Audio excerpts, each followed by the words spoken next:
આપ સૌનું સ્વાગત છે। બગસરાના માણેકવાડા ગામે મામલતદાર દ્વારા ડિમોલિશન કરવામાં આવ્યું। સ્વાગત કાર્યક્રમમાં મુકેલ અરજીના અનુસંધાને મામલતદાર દ્વારા પોલીસને સાથે રાખીને ડિમોલિશન કરીને સરકારી જમીન ઉપર થયેલ દબાણને ખુલ્લું કરવામાં આવ્યું।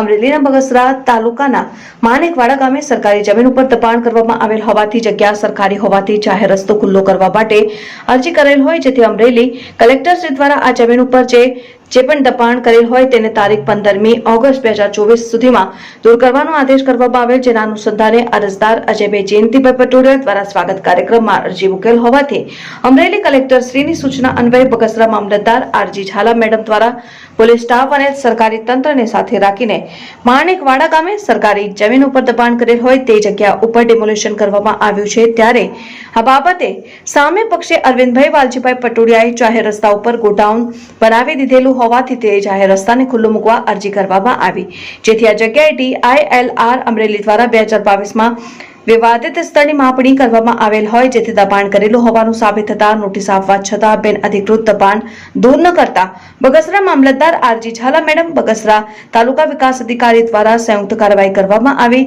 રસ્તાને ખુલ્લો કરવા માટે દબાણ કરેલ જગ્યા ખાલી કરવામાં આવેલ મામલતદાર આરજી ઝાલા મેડમ દ્વારા કલેક્ટરના આદેશને પગલે માણેકવાડા ગામે પોલીસ પ્રોટેક્શન સાથે રાખીને ગેરકાયદેસર બાંધકામને તોડી પાડવામાં આવેલ। રિપોર્ટર અશોક મણવર, સૌરાષ્ટ્ર ધારા ન્યૂઝ, અમરેલી। બગસરા તાલુકાના માણેકવાડા ગામે સરકારી પડતર સર્વે નંબર 1/A અનધિકૃત દબાણો કરી અને એમને ગોડાઉન બનાવેલું હોય। જિલ્લા સ્વાગતમાં એ બાબતનો ઇસ્યુ હોય અને માનનીય શ્રી કલેક્ટર સાહેબનો દબાણ દૂર કરવા અંતર્ગતનો હુકમ હોય, જે પંચાયત અને રેવન્યુ ડિપાર્ટમેન્ટ અને તથા પોલીસ ડિપાર્ટમેન્ટ સાથે સંકલનમાં રહીને આ દબાણ દૂર કરવાની કાર્યવાહી કરવામાં આવેલી છે। આ દબાણ દૂર કરતાં પહેલાં જે નિયમાનુસારની કાર્યવાહી છે કે દબાણદારને નોટિસ ઇસ્યુ કરી અને એમને પૂરતો સમયગાળો આપી અને આ દબાણ દૂર કરવાની કાર્યવાહી આજે પૂર્ણ કરવામાં આવી છે।